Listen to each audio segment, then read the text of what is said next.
Bismillahirrahmanirrahim. Assalamualaikum warahmatullahi wabarakatuh.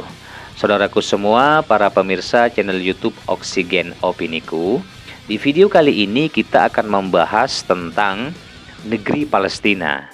Yang akan kita bahas di video kali ini adalah tentara yang akan membebaskan negeri Palestina dari cengkeraman kependudukan Zionis.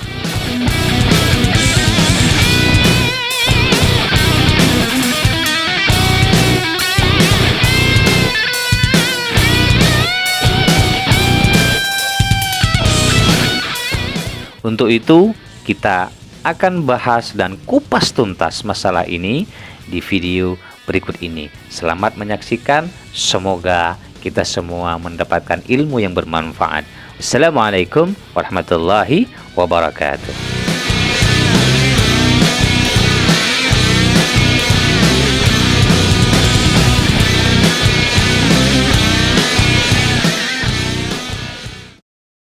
Bismillahirrahmanirrahim. Nahmaduhu wa nusalli ala rasulihil karim.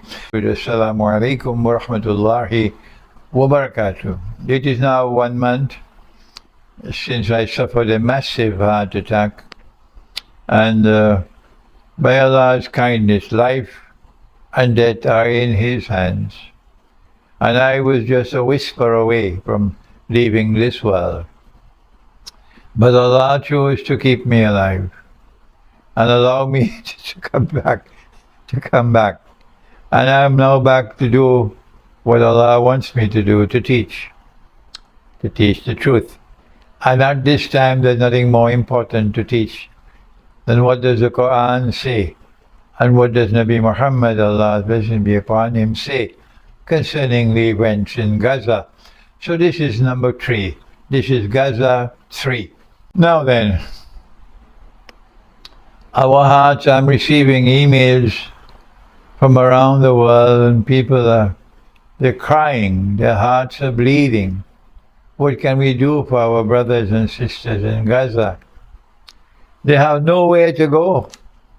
And even in that hopeless situation, they're being killed.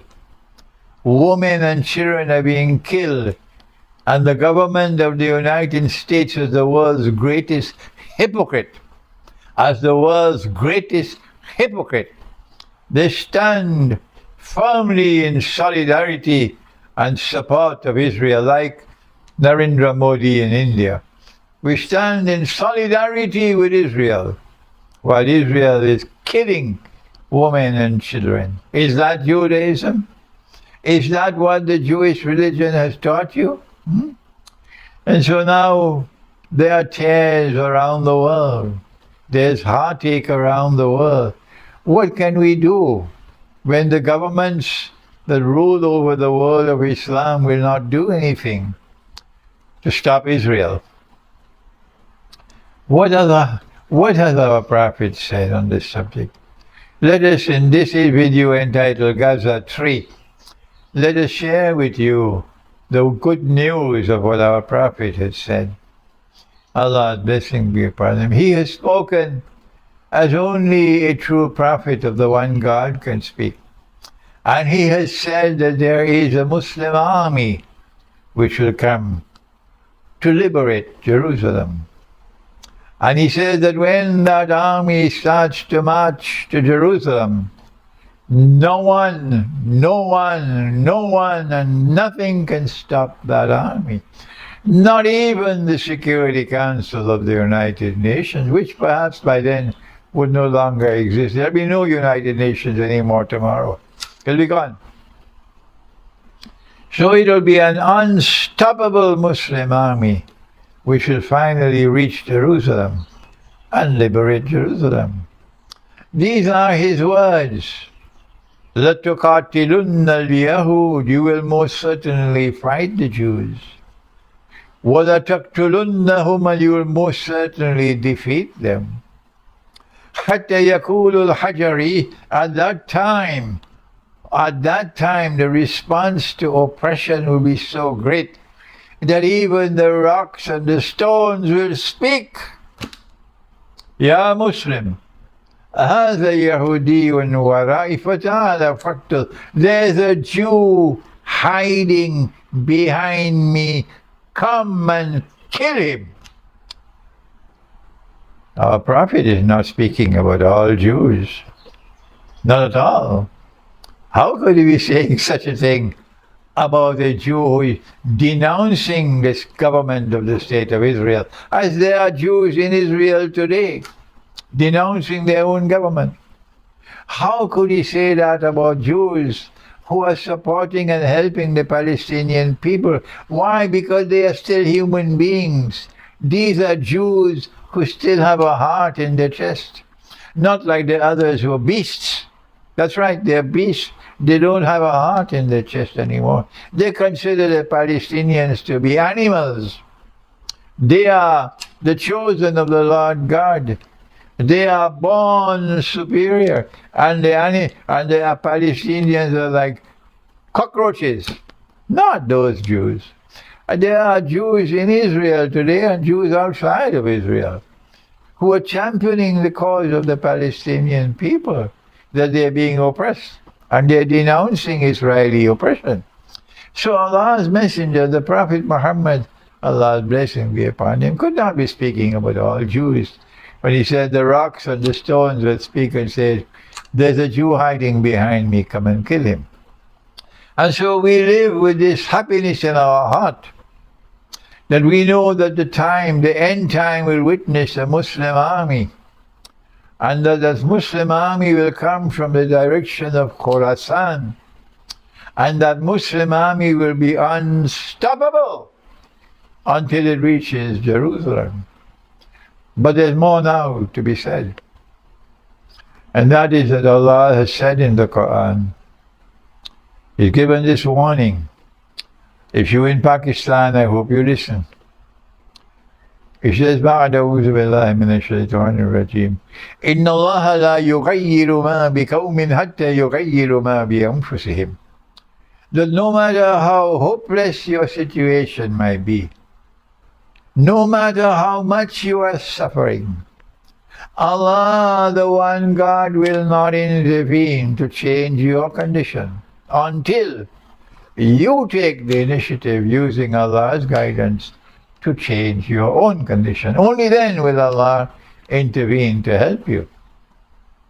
So if a Muslim army is going to be marching from the direction of Khorasan, then it'll have to pass through Iran. Or we already have in Iran a government which is steadfast in standing up against Israel. A government in Iran which denounces Washington as Shaitanul Kabir. A government in Iran which has already established alliance and friendship with Russia. Yes, so we're not worried about Iran. What about Afghanistan? We already have in Afghanistan those who were born yesterday and who have grown up to be young men and who have fought Pax Britannica and defeated Pax Britannica. And then they fought the Soviet Union, the godless Soviet Union, and they defeated the godless Soviet Union. And then they fought Pax Americana, and they defeated Pax Americana. So we have no problem at all about that Muslim army coming from Iran and coming from Afghanistan. But what about Pakistan? What about Pakistan? Muhammad Ali Jinnah, may Allah bless him, he did his job. He completed his mission successfully, a political miracle. He created an independent state. That's all he ever intended to do. And he did it, and he died, and Allah took him away. But from the day that Pakistan was born to this day, the enemies of Pakistan have ensured that Pakistan could never be free. So while India won freedom 75 years ago, and India has been able to progress and progress and progress, Pakistan has remained a slave all these 75 years. And no one is more responsible for that. Not so much the politicians, It is the generals in the Pakistan armed forces who have betrayed Pakistan by being Yankee puppy dogs. I was one whisper away from death 1 month ago. I could have been away. I could be in my grave now. But Allah in His wisdom chose that I should live. So I'm back here, so that my words may be like thunder, so that the Pakistani people would know that Allah is not going to send that army that will liberate Jerusalem and stop the slaughter and the genocide in Gaza. He is not going to send that army until Pakistan also, like Afghanistan and like Iran, are in the right place of being a free people, because that army is not going to be stoppable by the Security Council of the United Nations. No.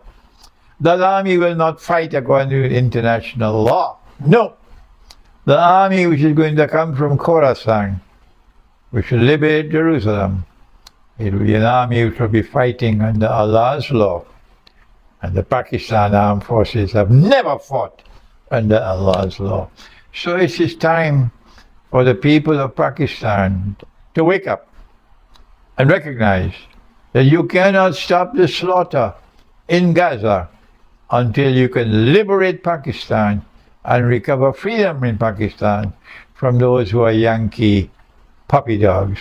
And may Allah make that day come while I'm still alive, so I can return to Pakistan myself on that day. Until then, I have to remain outside of Pakistan.